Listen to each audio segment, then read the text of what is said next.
had to take another pause to fix the video. But anyways, as we were talking about, if you are wanting to be a little more activated in your pose, then you choose to give the cues of, if you want a little more activation, here are the things that you can do. Press into your hands a little bit more.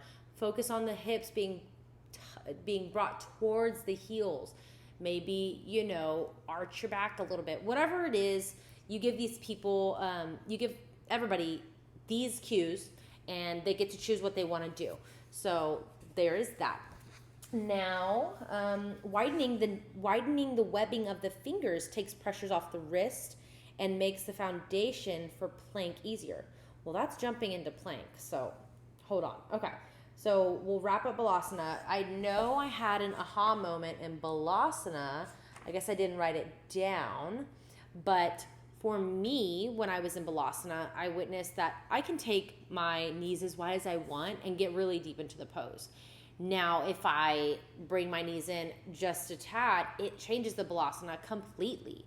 So another aha moment for me was that the deeper the stretch is not always better, It's not that it's bad or good.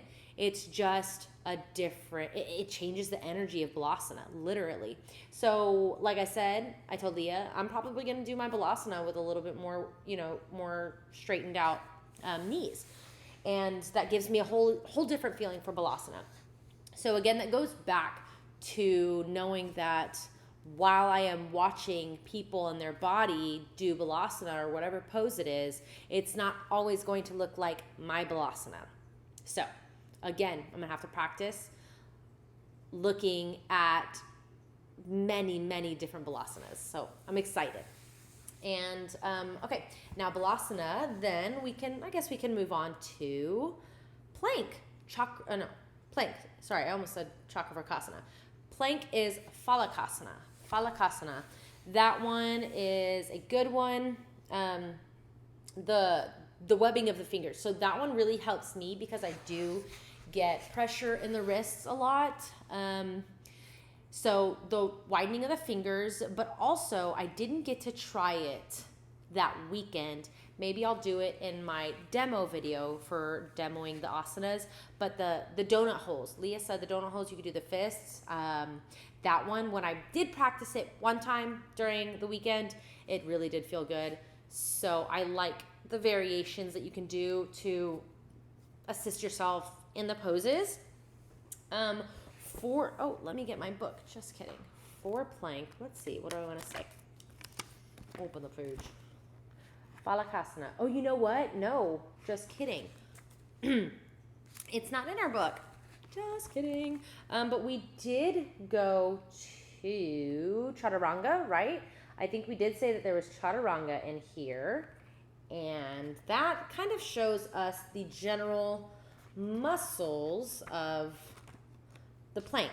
Let's see, here it is. Okay, Chaturanga, Dandasana. But the muscles, the spinal extensors, triceps brachii, spinal extensors, gluteus maximus, hamstrings, gastrocnemius. So, yeah, okay. What do I want to say about the plank? I don't know if I wrote anything down about the plank. So I guess one of the key points for the plank, excuse me, I'm trying to get all my pages. The plank, just a moment, let's see. This,